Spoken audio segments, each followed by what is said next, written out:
To emulate or not to emulate? That is the question.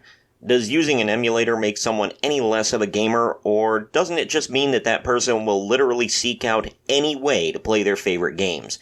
I'm Troy, and he's Greg from Marks on Games, and today we're discussing game emulators, and if they're always bad, or if they can be a force for good from time to time, and maybe even necessary. Now, on with the story.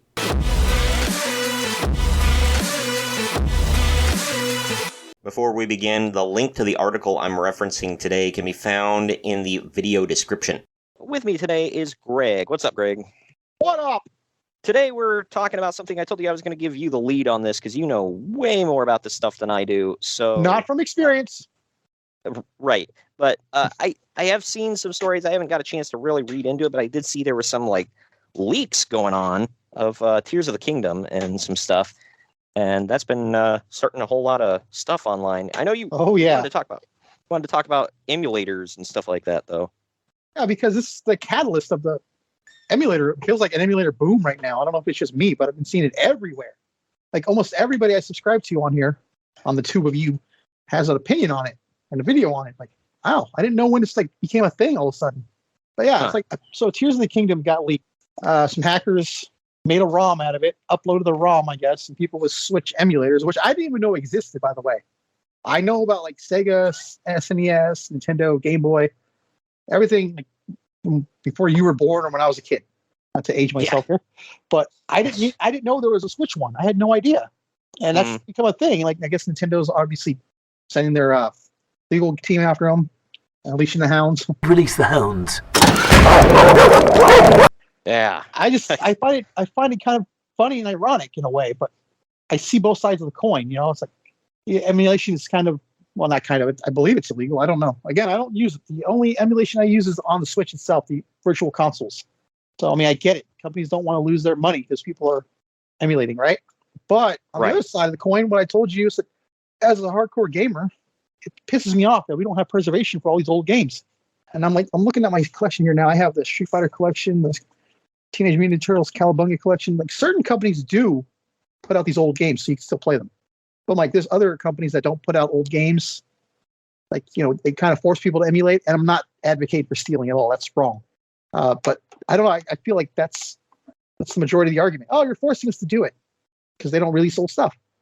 And like I told you, those virtual consoles on the Switch, I know it goes against the argument and all, but it's and I'm not trying to be a bigger and a chooser, but it's you don't have every game on there.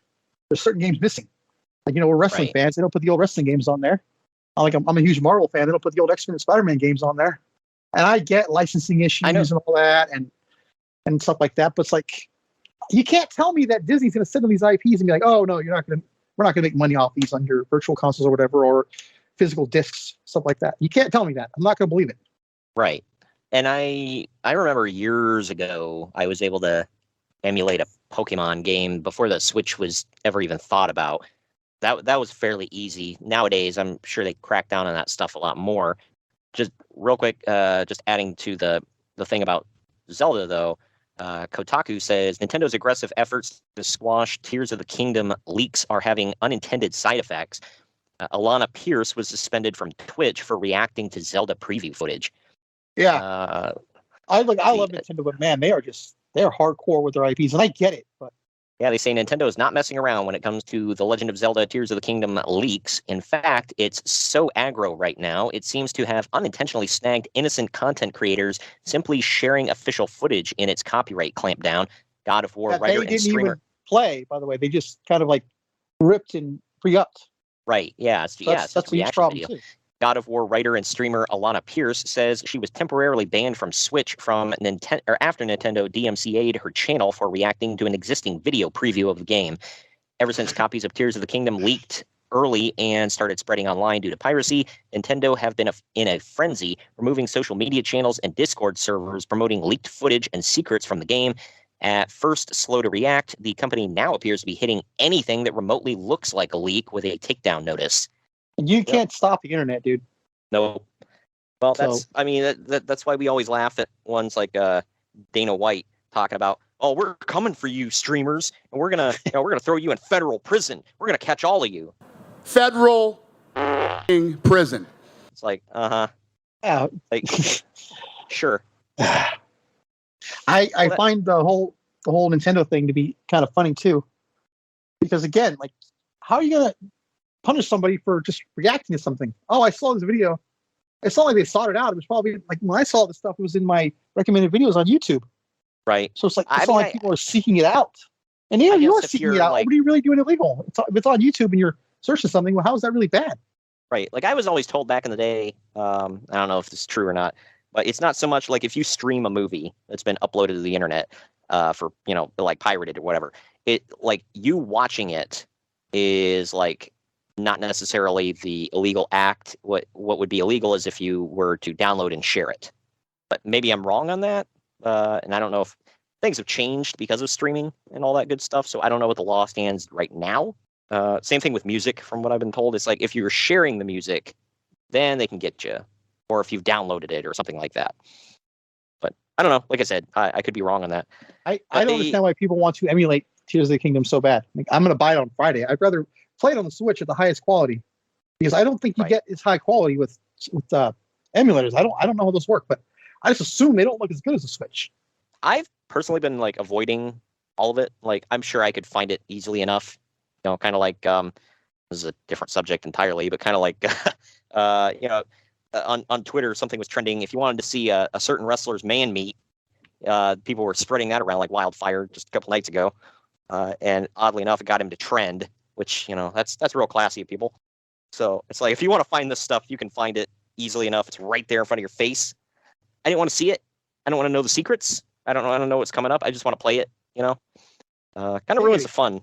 Are we still talking about Zelda or the man meat here? Yes. I find it funny though, like, and I'm not trying to defend it, but it's like you kind of make people emulate old games because you don't preserve your games. Like you closed the Nintendo eShop, so a lot of games that people can't get now because like on 3DS and the Wii U, whatever it was, and then you get mad at people for wanting to play old games. Right. Yeah. If you're not, I mean, in that respect, like if you don't have it for sale, that was kind of arguments with like other IPs where people are like, if somebody's holding on to an IP, not releasing anything new, not putting out like not using the IP, you're just letting it collect dust and nobody can access it at all. It's like at some point there needs to be somebody that steps in and it's like, all right, all this stuff needs to be released. You can't just like pack it away. I want to say that's what happened with Universal and the Hulk. I think they didn't do enough with it, and now Marvel got it back, I believe. Well, that'd be good. Yeah, because what I heard, that's why they could never have a Hulk solo movie after that first one, because Universal would only agree to let them do team-up movies. Yeah, but I think since Universal never released the movie, I think they reverted back now, I think. Honestly, I heard something like that months ago, but... Right. Yeah, and like the game thing. It's like, dude, release them. Like, I don't know what it would take to put it on the shop, whatever, but Nintendo has you tell me if you threw cash. Like, old like Spider-Man, X-Men games up on the shops on any one of the 3 consoles, people wouldn't buy them for a couple of bucks? Are you telling me you really don't think that? Right. You can make a lot of money on a lot of those games. I mean, people went nuts for that James Bond GoldenEye game. So I went nuts for Pokemon Stadium when they put that on there. So, and whenever they put Pokemon Stadium 2, I'll go nuts for that one too. I don't know. Emulation has been going on since there were gaming computers, basically. Yeah, one of these guys I follow on YouTube. This is what kind of wanted me to talk about this. They're called Gaming Off the Grid, and the title was "Gatekeeping in the Retro Gaming Hobby: Emulation versus the Real Thing."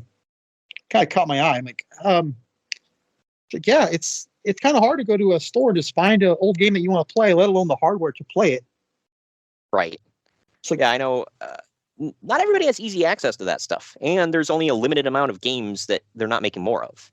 Yeah, do you know how much money I would pay to play the old Mortal Kombat games, like from Sega Genesis? And they are not accessible anywhere. Anywhere. Yeah, that's sad. Really should be. I'm like, WB owns the rights to this. You tell me they won't just put like a collection out? Right. I mean, I know WB's kind of stupid in 2023, but come on. Mortal Kombat's the one thing they haven't ruined yet. Though. Right. Well, anybody else out there, comment on this video and let us know what you think of all of this.